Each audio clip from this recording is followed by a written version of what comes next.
আসসালামু আলাইকুম ওয়া রাহমাতুল্লাহ। বন্ধুরা সবাই কেমন আছেন? আশা করি ভালো আছেন। বন্ধুরা আজকে উপস্থিত হয়েছি একটি স্নাইডার কোম্পানির ফেস ফিল্টার রিলে নিয়ে। এই রিলের মডেল নাম্বার হচ্ছে RM22TR33। এই রিলে কিভাবে কাজ করে এবং এই রিলের সেটিং কিভাবে করতে হয় সবই আমি এই ভিডিওর মাধ্যমে আপনাদেরকে দেখাবো। প্রথমে আমি এই রিলের সেটিংগুলো দেখাবো। ভোল্টেজ সিলেক্টর নব। এই রিলের প্রথমেই যে নবটি দেখতে পাচ্ছেন এটি হচ্ছে ভোল্টেজ সিলেক্টর নব।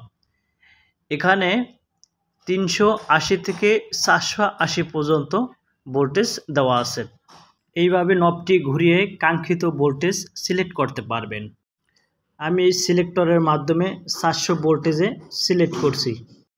আপনার লাইন ভোল্টেজ যত থাকবে তত ভোল্টেজ সিলেক্ট করে নেবেন। এরপর হচ্ছে টাইমার সিলেক্টর নব। এখানে টাইমার সিলেক্টর নবে 0.1 থেকে 30 সেকেন্ড পর্যন্ত দেওয়া আছে। 0.1 থেকে 30 সেকেন্ডের মধ্যে যে কোনো সময় আপনি সেট করতে পারবেন।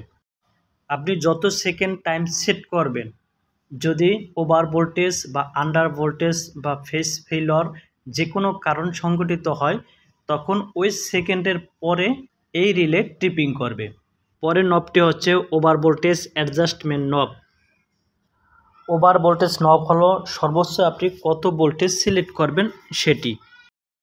এখানে 2 থেকে 20% পর্যন্ত দেওয়া আছে। আপনার ভোল্টেজ আপ ডাউনের উপর নির্ভর করে এই পার্সেন্ট সিলেক্ট করবেন। আমি ওভার ভোল্টেজ 20% সিলেক্ট করছি। এই 20%-এ সর্বোচ্চ কত ভোল্টেজ হয় সেটি দেখব। আমি প্রথমে এই ভোল্টেজ সিলেক্টরে 400 ভোল্ট সিলেক্ট করছি। এই 400 ভোল্ট ধরে হিসাব করব। 400 ভোল্ট গুণ 20% সমান 80 ভোল্ট। এটি হচ্ছে ওভার ভোল্টেজ, তাই 400-র সাথে 80 যোগ করব, তাহলে টোটাল হয় 480 ভোল্ট। 400 ভোল্টেজে সিলেক্ট করে ওভার ভোল্টেজ যদি 20% সিলেক্ট করি তখন 480 ভোল্ট পাওয়া যাবে। এই 480 ভোল্টের উপরে যখন ভোল্টেজ হবে তখনই এই রিলে ট্রিপ করবে। পরের নবটি হচ্ছে আন্ডার ভোল্টেজ অ্যাডজাস্টমেন্ট নব। ওভার ভোল্টেজের পার্সেন্টেজের মতো এখানেও আন্ডার ভোল্টেজের পার্সেন্টেজ সিলেক্ট করতে হবে। এই আন্ডার ভোল্টেজ সিলেক্টর নবের মাধ্যমে আমি 20% সিলেক্ট করব। এই 20% সিলেক্ট করছি। পূর্বের ন্যায় 400 ভোল্টেজের 20% বের করে বিয়োগ করব। 400 ভোল্টেজকে 20% করলে হয় 80 ভোল্টেজ। 400 বিয়োগ 80 সমান 320 ভোল্ট এসি। ওভার ভোল্টেজ এবং আন্ডার ভোল্টেজ 20% সিলেক্ট করার কারণে 480 থেকে 320 এই রেঞ্জের মধ্যে এই রিলে কাজ করবে। এর বাইরে যদি হয় তাহলে এই রিলেটি ট্রিপ করে যাবে। বন্ধুরা এই রিলের কানেক্টরগুলো নিয়ে আলোচনা করব। আপনারা এই দেখতে পাচ্ছেন L1, L2, L3। এই 3টি টার্মিনালে 3 ফেজ ইনপুট সাপ্লাই দিতে হবে। বন্ধুরা এই পাশের 6টি টার্মিনালের মধ্যে উপরের 3টি টার্মিনাল দেখতে পাচ্ছেন 11, 12 এবং 14। 11-র সাথে 12 হচ্ছে এনসি অর্থাৎ নর্মালি ক্লোজ, আর আবার 11-র সাথে 14 হচ্ছে এনও নর্মালি ওপেন। এর নিচে দেখতে পাচ্ছেন 21-এর সাথে 22 হচ্ছে এনসি, আবার 21-এর সাথে 24 হচ্ছে এনও। এই 6টি টার্মিনাল সহজে বুঝতে পারেন এজন্য আমি খাতায় অঙ্কন করেছি। 11 টার্মিনালের সাথে 12 টার্মিনাল ক্লোজ অবস্থায় আছে। 11-এর সাথে 14 টার্মিনাল ওপেন অবস্থায় আছে। আবার 21 নম্বর টার্মিনালের সাথে 22 নম্বর টার্মিনাল ক্লোজ অবস্থায় আছে।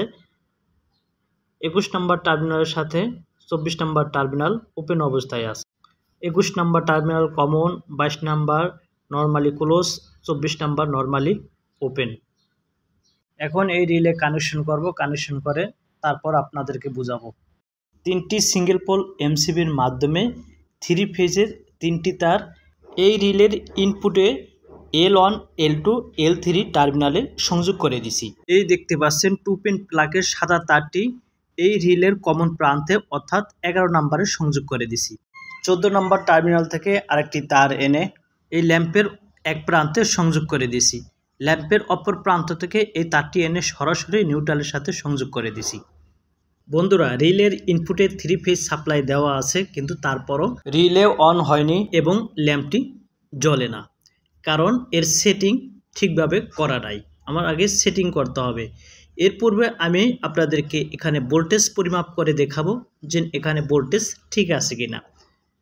এখন আমি লাইন টু লাইন ভোল্টেজ পরিমাপ করব। বন্ধুরা, মিটারের ডিসপ্লেতে দেখতে পাচ্ছেন লাইন টু লাইন ভোল্টেজ দেখাচ্ছে 417/18 ভোল্টেজ। ওয়াই ফেজ ছেড়ে আর ফেজের ভোল্টেজ পরিমাপ করব। এখন দেখতে পাচ্ছেন ভোল্টেজ দেখাচ্ছে 419 ভোল্ট।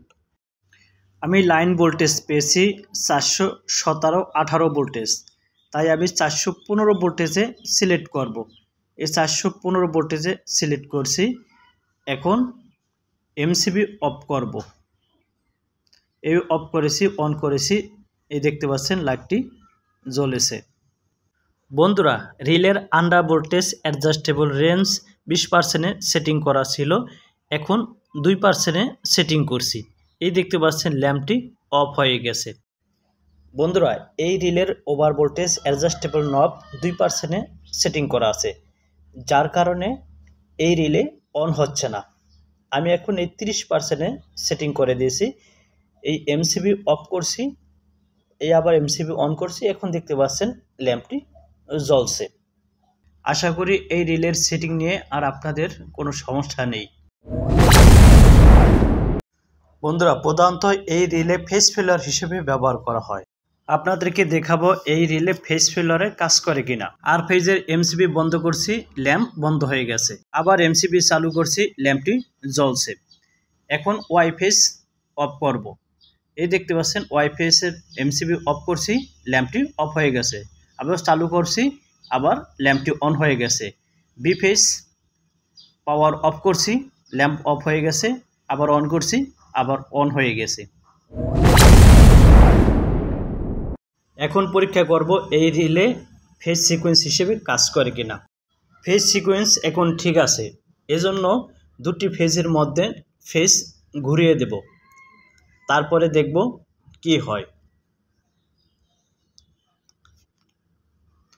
এই আর ফেজ ওয়াই ফেজে সংযোগ করে দিয়েছি, আর ওয়াই ফেজ আর ফেজে সংযোগ করে দিয়েছি। এখন এমসিবি চালু করব।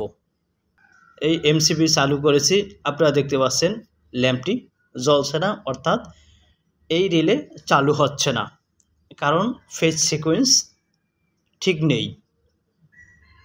ভিডিওটি যদি ভালো লাগে লাইক করবেন, কমেন্টস করবেন এবং বন্ধুদের সাথে শেয়ার করবেন।